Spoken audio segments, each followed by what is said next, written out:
আজকের এই আলোচনায় স্বাগত। চলুন আজ আমরা দেখব কিভাবে আমাদের খুব সাধারণ খাবারের পছন্দ বা অপছন্দ রোগ নির্ণয়ের ক্ষেত্রে একটা বড় সূত্র হতে পারে। আচ্ছা, একটা প্রশ্ন দিয়ে শুরু করা যাক।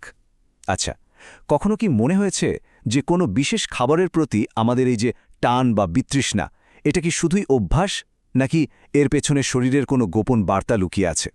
তো চলুন দেখে নেওয়া যাক আমরা ঠিক কী কী বিষয় নিয়ে কথা বলবো।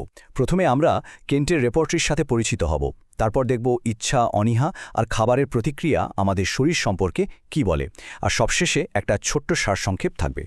বেশ, তাহলে চলুন শুরু করা যাক হোমিওপ্যাথির এই অত্যন্ত গুরুত্বপূর্ণ বইটা দিয়ে। দেখুন, এই বইটাকে বলা যেতে পারে একটা বিশাল কোড বুক, যেখানে রোগের হাজারো লক্ষণের তালিকা করা আছে। আর আমরা আজকে এর একটা বিশেষ অধ্যায়ের দিকে নজর দেব, যেখানে মানুষের সাথে তার খাবার ও পানীয়ের সম্পর্ক নিয়ে আলোচনা করা হয়েছে। চলুন এবার আমাদের প্রথম ধাপে আসা যাক আর দেখি শরীর কিভাবে তার চাহিদার কথা আমাদের জানায় এই ইচ্ছার মাধ্যমে। দেখুন, এটা কিন্তু এমনি সাধারণ ভালো লাগা বা পছন্দের কথা হচ্ছে না। এটা হলো কোনো একটা বিশেষ খাবার খাওয়ার জন্য একটা তীব্র, প্রায় অস্বাভাবিক একটা আকাঙ্ক্ষা। আর রোগ নির্ণয়ের জন্য এটা কিন্তু খুবই মূল্যবান একটা লক্ষণ। এই স্লাইডটা কিন্তু বেশ মজার। এখানে দেখুন কিভাবে বিশেষ বিশেষ খাবারের প্রতি ইচ্ছা, যেমন ধরুন লবণ বা মিষ্টি খাওয়ার তীব্র ইচ্ছে, সম্ভাব্য কিছু হোমিওপ্যাথিক ওষুধের সাথে সরাসরি যুক্ত।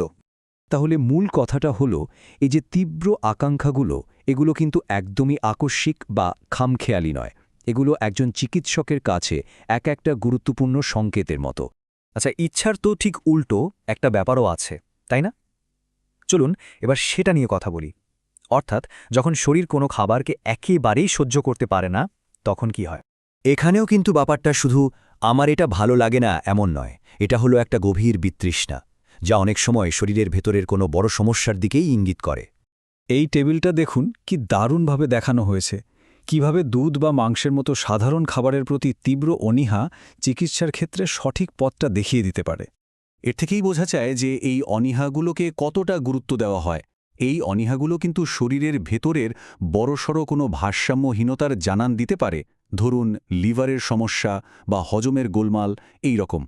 তো ইচ্ছা আর অনীহা তো গেল। এবার তৃতীয় আরেকটা দিক আছে, সেটা হলো খাবার খাওয়ার পর শরীর ঠিক কী রকম প্রতিক্রিয়া দেখায়। মানেটা কি? মানে হলো কোনো একটা খাবার খাওয়ার পর কি শারীরিক কষ্টটা বেড়ে যায়, নাকি উল্টে আরাম হয়? এই ভালো বা মন্দ প্রতিক্রিয়াটাই এখানে আসল। এই যে টেবিলটা দেখছেন, এখানে কিছু উদাহরণ দেওয়া আছে, যেমন কফি বা পেঁয়াজ খেলে যদি কারোর সমস্যা বাড়ে, সেগুলো কিন্তু তালিকাভুক্ত করা হয়েছে। আর এর থেকেই রোগীর শরীরের বিশেষ সংবেদনশীলতা সম্পর্কে একটা ধারণা পাওয়া যায়। এর থেকে সবচেয়ে জরুরি যে বিষয়টা আমরা বুঝতে পারি, তা হলো এই প্রতিক্রিয়াগুলো থেকে একজন মানুষের শরীরের গঠন বা তার নিজস্ব ধাতু বা প্রকৃতি সম্পর্কে একটা পরিষ্কার ধারণা পাওয়া যায়। তাহলে আমরা যে তিনটা জিনিস দেখলাম, ইচ্ছা, অনীহা আর প্রতিক্রিয়া, সেগুলোকে যদি এক জায়গায় আনি, তাহলে পুরো ছবিটা কেমন দাগায় চলুন দেখি। ব্যাপারটা অনেকটা একটা কয়েনের এপিটোপিঠের মতো, তাই না?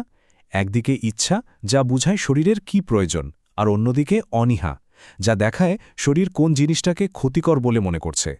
তাহলে সংক্ষেপে বলতে গেলে, রোগ নির্ণয়ের জন্য এই তিনটা জিনিসই হলো মূল ভিত্তি।